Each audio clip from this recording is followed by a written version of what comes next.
I feel like all of our voices are like an octave lower than normal. They Like, are. I hello. want to tell you, yesterday I was so tired. I walked into a rake, like I stepped on a rake and smacked myself in the face. Like a comedy pratfall. Yeah, I literally saw stars. You are Abbott and Costello. I was. Did anybody video it? Put it on YouTube. Let's monetize that Get a shit. camera, get a camera. If no one No. filmed it, it didn't happen, mate. I don't believe you. It's useless to us. Yeah. Welcome to So Uncouth, a podcast filled with conversations you can't have in polite company. I'm Victoria Hannaford, a recovering journalist. I'm with Caroline Craig, an actor who's well known for her pratfalls. Does see stars, maybe not one herself. Hey, don't say that about yourself. Hey. You'll always be a star to me, Thank you, Caroline. thank you. And we're with our friend, the mysterious Bunsen burner, who lives in Sydney. Could she be the plumber who turned the harbour bright green the other day? Oh, I haven't heard about this. Don't feign surprise with us, Bunsen. You could be up to anything. We don't know. Well, maybe I wasn't the plumber, but maybe I did something else. But I'll leave that to your imagination. We're three friends who live in three different cities, and you are joining our weekly catch-up. We all are a little bit hoarse this week, and not Comet. Not Comet. Comet's not. Clear He's as in a good bell. voice. He's fine.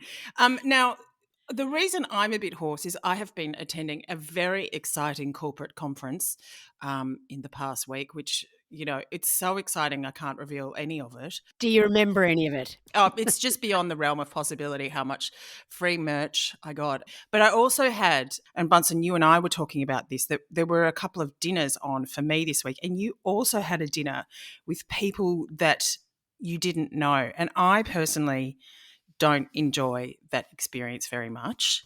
So I have to sort of gear myself up for it.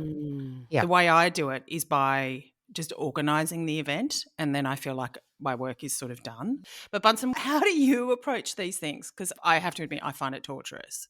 Well, basically, you know, this was a dinner with approximately 14 people that I don't know. That's a big dinner. Yeah. And I was like, will I become friends with any of them? I'd like some new friends. I think that is a good thing. I know a lot of people kind of go, I've got enough friends. I don't need any more friends. But, you know. No, you always got to have spares. You can never have enough friends. Yeah. Well, I've learned from Victoria because she's got 2.5 in her home city. So, or is that coming up? Is that bumped up? Hold on to that little nugget of information. Oh. Later. Listen, that's clickbait. Just hang on. This is very fortuitous because I was like, will I become friends with any of these people? How do I do that? What's your strat? You guys, my old friends, you know. You're sick of us. Can I learn anything? It's time to update. Refresh the roster. I did some research and I did find out that scientists apparently say that you have to spend approximately 90 hours together to make new friends. It's a long time. That's too many hours. But close friendships can take 200 hours. So I did my calculations and that could be approximately 20 of these kinds of dinners, which just seems like a lot. Anyway, what I realised is that I think that you guys have ruined me for making new friends because I was waiting for the attack. I was waiting for the barb. the problem is I expect it to be like going out for dinner with you guys, right? It never is. Which is always a treat. It's never going to be. And so I've realised that the habits that I have formed with old friends, like you guys, get in the way of me making new friends. So they're not appropriate. So you skip the small talk because we know that you hate that from previous episodes, which I didn't know about you, but it all makes sense, right? Going deep, that doesn't work. You've got to sort of do a gentle ramp up. Well, you tell me. I've done a little bit of a list of things that I did last night with 14 people. Oh, God. That I would have done with you guys, but are perhaps not okay to do with others. So do you want us to judge whether they're okay or? I think I know, but all let's right. Well, see. let's work our way through. I love Let it. the Uncouth decide. Yeah, exactly. Okay, so number one is make some fart jokes. All right. Oh, was it how early on? I just want to know. Was that your opener? Yeah. First of all, I didn't fart audibly. I didn't. God. Yeah. What? Just Yeah, but what about olfactorially? Don't know, can't smell. Oh, how handy for you. It's too strong out the gate. That's my judgment call on that one. What's number 2 on the list? Number 2 is taking the piss, which is something that I do relentlessly. Oh, what, out of other people at the table? Out of other people. So Oh. what I discovered is, and I mean, I have known this intuitively, but it's very hard to take the piss out of people that you don't know. Yeah, that's right.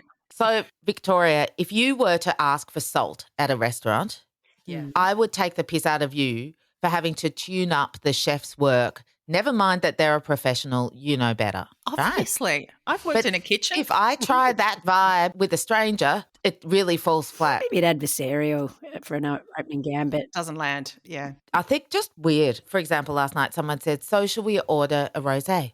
I responded appropriately, sure.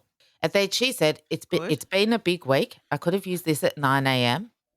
And then my response was like, yeah, I bet you could. Okay. So you de facto accusing someone of alcoholism there. Of alcoholism. Or just having a really stressful life. Okay. Yep. So that's another strike. Let's go. Okay. What next? So number 3, I wish I was at this dinner. I was very rushed. I did not have time for a shower. Oh. Okay. I didn't shower beforehand. Strike 4. Yeah. Anyway. The other thing that you can do with old friends, but that is quite hard to do with new friends, is playing the nostalgia card. So, for With people example, you don't know. That's But they're possibly like 10 years younger. I mean, I'm finding there are people 20 years younger than me around. dining, eating, out. Alive. Oh, my God. so if I say to you, for example, remember that period of time when I walked around with a shaved head and I had a face full of piercings and a middle finger that was permanently erect? You might laugh, just like you did. You might just have a little snigger, and it's a shorthand to, but they were not alive. But if I say it to 14 strangers, it requires extensive explanation. And this is perhaps why I committed the number 1 sin that you can do with old friends that you can perhaps not do with new ones. Can you guess what it is? Asking them a question. Assumed knowledge, is it? Over familiarity. Hogging the talking stick. Yeah. Because all of my jokes require a lot of backstory and context. Yeah. Oh, dear.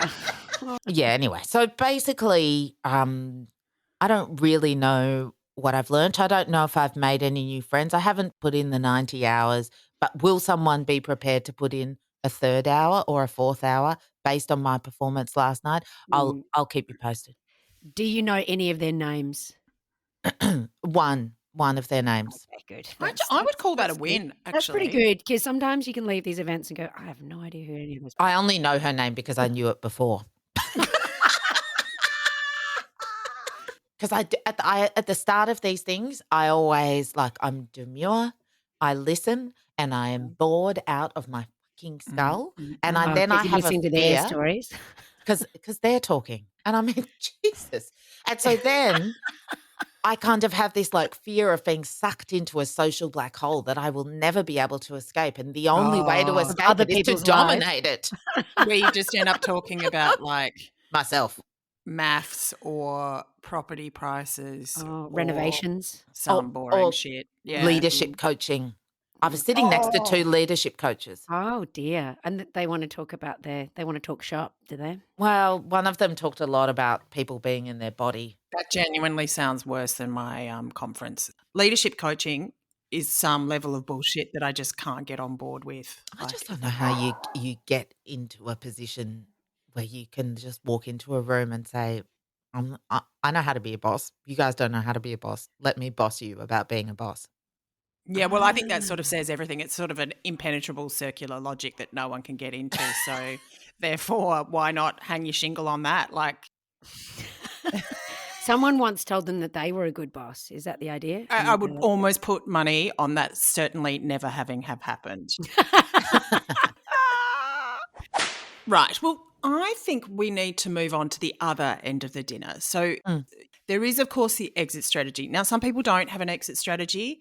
That is all I'm thinking about the whole time. What is a socially acceptable time to leave? I pretty much know I'm not going to drink because I don't like drinking at work events. I don't know why. Probably because I can tell you why. Because you're Well, working, right? It feels like work. Because then people at work would see you pole dancing on trees. That's why. yeah. Oh, no. Do you know what? They'd steal her moves. I have done much worse at work parties, particularly when I worked in hospitality. I think I found myself in an accessibility bathroom at one point with a boss, and I ended up seeing his wang. And What? In a Yeah, I know. in a Accessibility. You should have looked at that sign.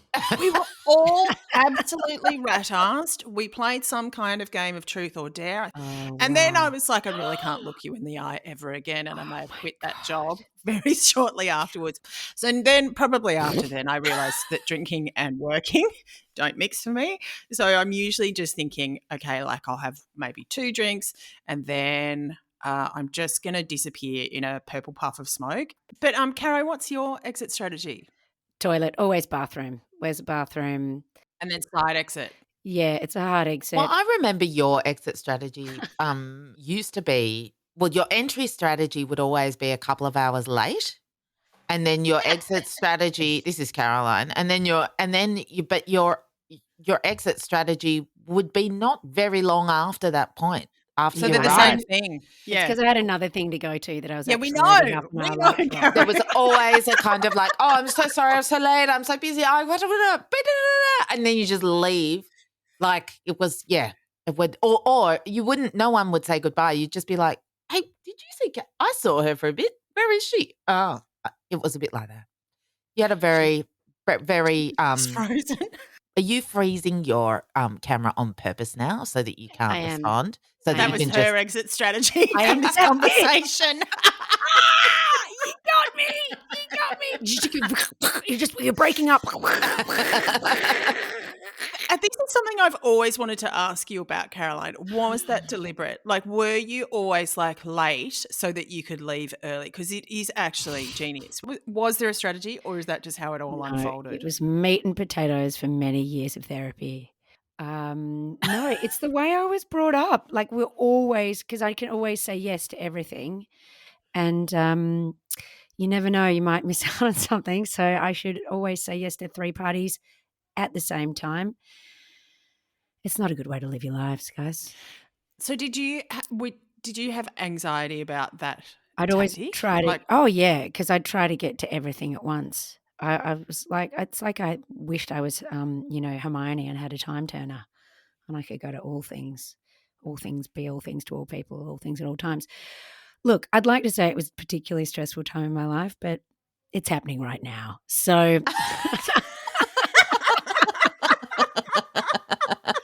I love life. What can I say? I love to be involved. I don't want to miss out. But I have learned the hard way that people don't like it when you turn up and you go, I've just got to go to another place. Like did someone have an intervention with you about it at some point? Well, it got to a pretty bad point last year when I was meant to be at my 20. I went to my 20 year, I think it must have been. God, maybe. No, mate. 30 year. 30 year reunion. 25 year reunion. No, 30. Yeah. 40, let's just say 50-year reunion. 30-year reunion of my school reunion was also on the same night as the school cocktail party, for which I'd already paid $150. And I'd paid a lot of money to both events.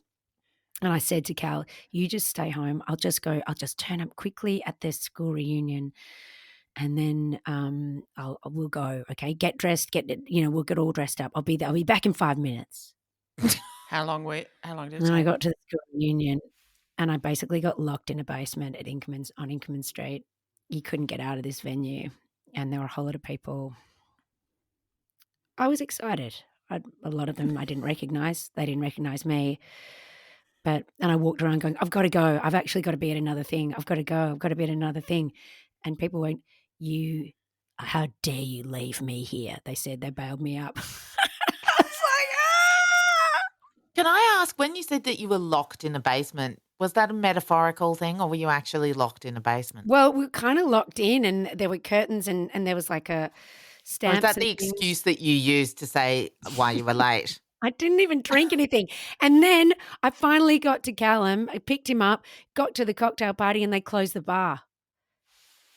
So you were socially fritzled on one end. Yes, and that was, I learnt my lesson. There at closing time on the other. Well, that's taken a good 30 years, I would say. Reunion. I wanted to bring something a little bit different into the podcast this week. It is our patron saint, the Mona Lisa. She's part of our artwork. She and is. She seems to be absolutely everywhere. Really? She's everywhere. Do you think that's anything to do with us? We're always on the zeitgeist, Bunsen. You absolutely railed me for my lower back tattoo discourse and told me about Charlie XCX and sort of implied that it meant that I was behind the times. I say I'm on the times. Oh. I'm part of what's happening in the ether, mate.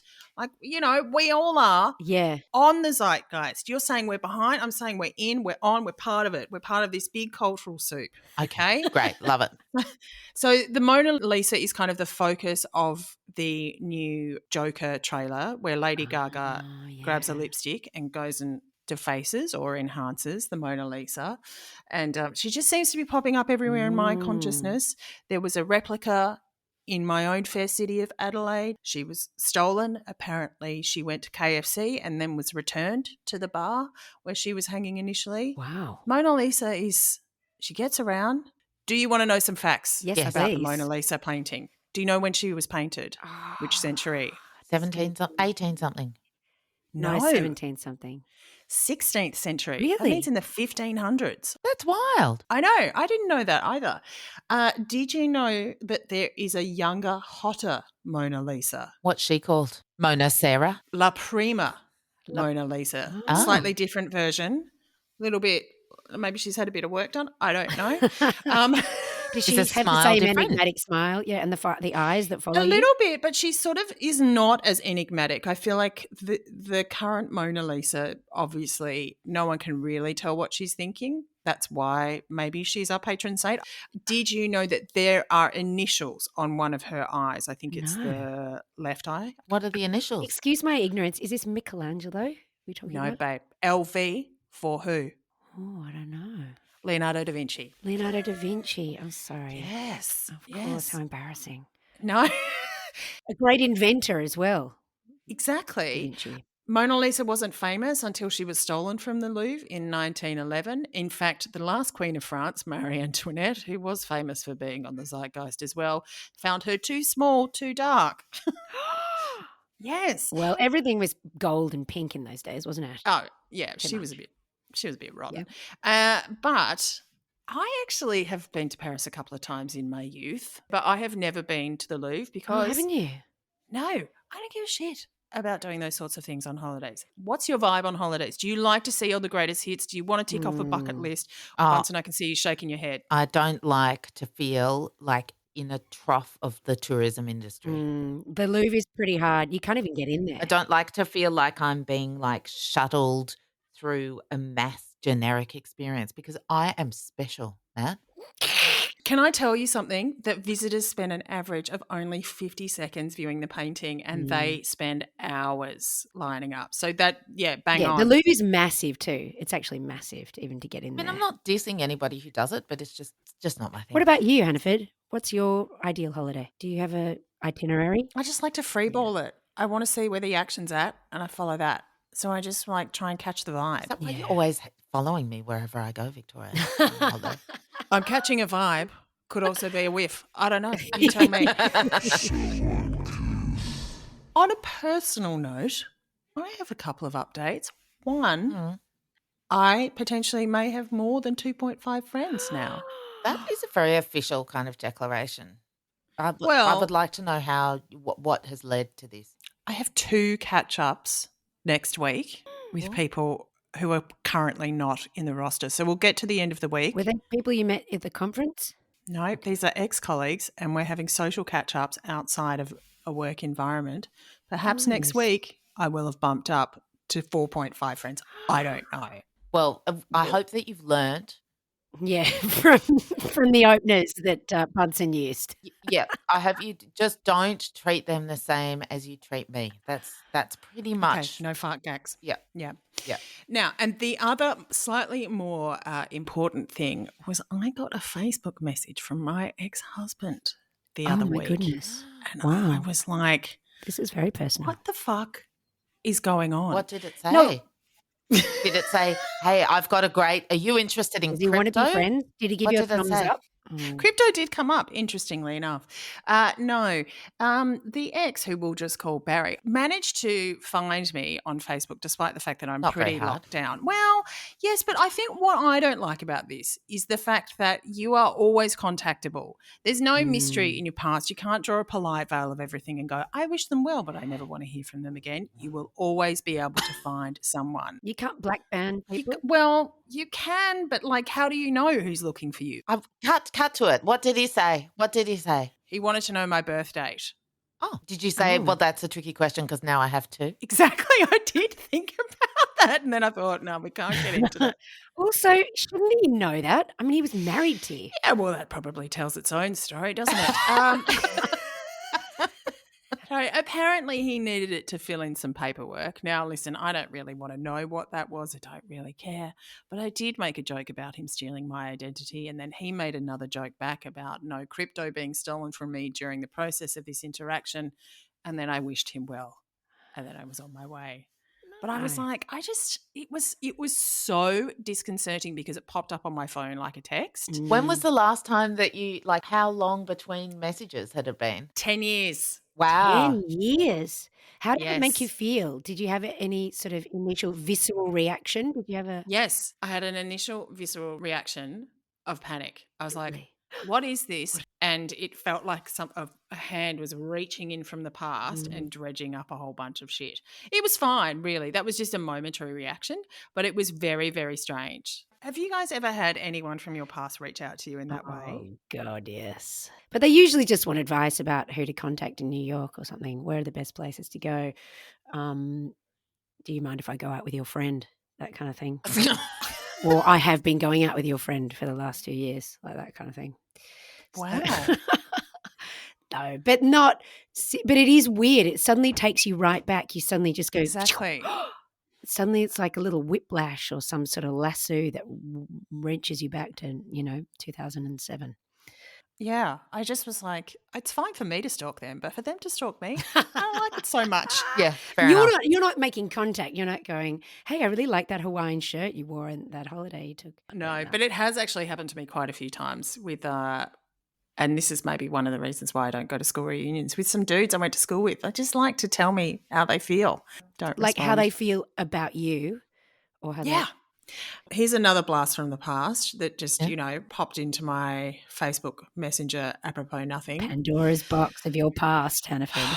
Okay. Hey, Vicky, I hope you're well. Other than snippets on FB, I don't quite know what you're up to these days. Sidebar, like, why should he? Anyway, whatever. Also, who's Vicky?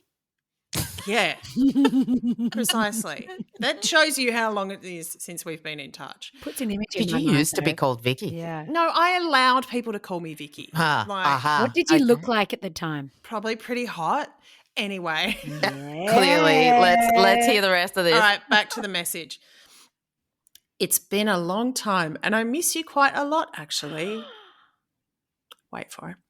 I hope this doesn't come across as weird or anything, but I wanted to send you a message as I'm trying to clear a few things up recently. I just wanted to let you know that when we were kids, excuse me, I am still a kid.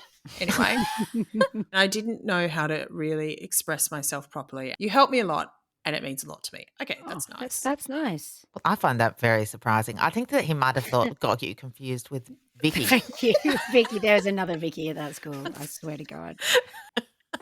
Okay, keep going.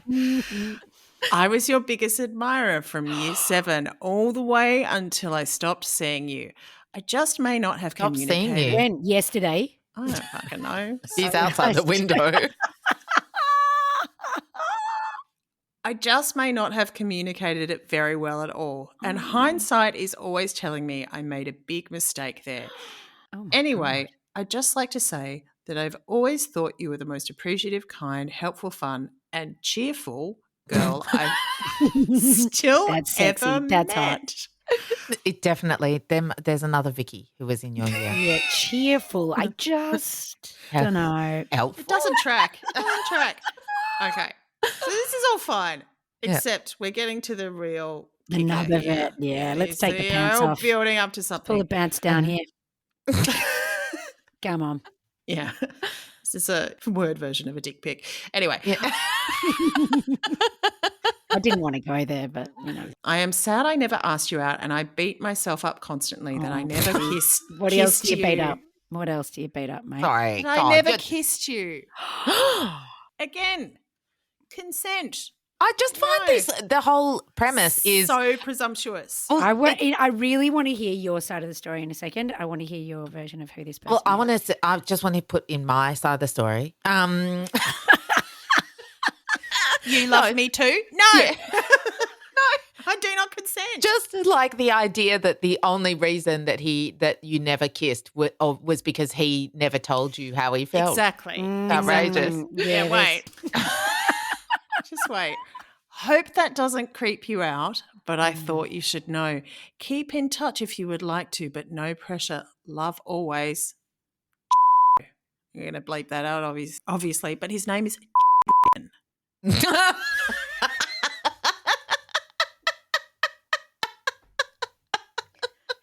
That is an awesome name. That's all going to be bleeped out, but anyway. Yeah.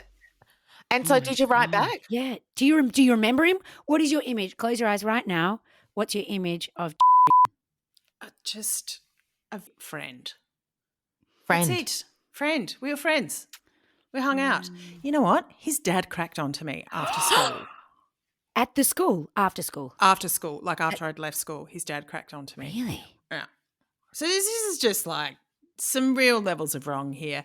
Anyway, so I Did you write back and go, give my love to your dad? He did kiss me.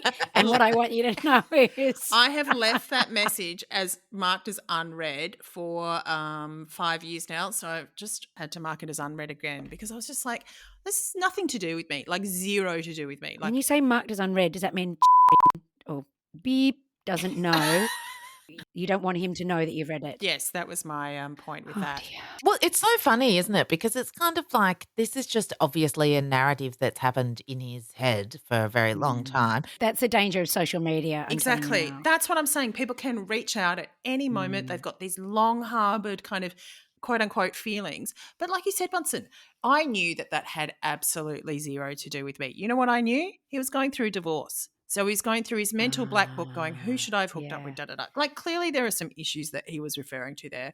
That's all fine, totally okay. But it's just like this thing, like I've been sitting on this like an egg and finally it's hatching and you must know about it. It's like, I do not need to know. That, Caroline, as you know, is what therapy is for. Or you could have got some pashes out of that. No, I pashed enough people. If I had wanted to pash him, I would have. I was very indiscriminate with who I pashed You on. have to get his dad out the way first.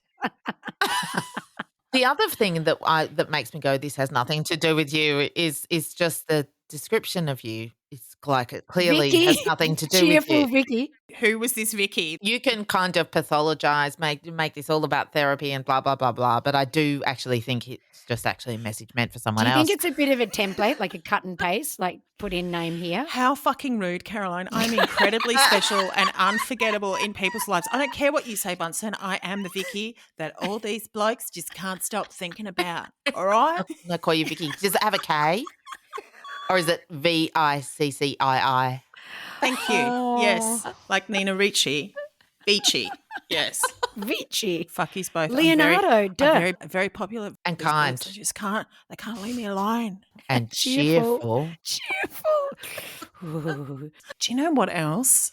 The other mark against him is he sort of looks like he could be a relative of mine. He's got red hair. Is that it? It's got a high crack. He's got red hair coming out of his high crack. All right, we are ending this. You guys are animals. Shall we move on to our So Uncouth of the Week? Please. Yes. Okay. So we've already covered the Mona Lisa. This is a different Mona and a different kind of artwork. Oh, I like this one. I like this one. This is a This news is story juicy. we've been following here on So Uncouth, and it's time for another update with this headline. Men are a little hysterical. Mona's Ladies Lounge wins closure appeal. As per SBS News, Tasmania's Museum of Old and New Art was forced to close its women's-only Ladies Lounge exhibit earlier this year. A Supreme Court judge has quashed the tribunal decision that led to its closure, which is, obviously, quite brilliant news. Did you guys see the latest update with Kirsha Kashella? I didn't. I heard an interview with the curator though, who actually thanked the guy who brought the. Oh, she's the artist. Yeah, I know. Oh, She's wow, amazing. okay, Kirsha yeah. Kashella. She said outside court, I'm very inspired by the occurrences in the courtroom today, which I think is a phrase I've never heard. Mm. No, never. Not deadened. In 30 seconds, the patriarchy was smashed, and the verdict demonstrates a simple truth: women are better than men. We'll see how the men take it. Mic drop on that one. The men are a little hysterical. I'm a bit concerned. They're troubled by the power of women.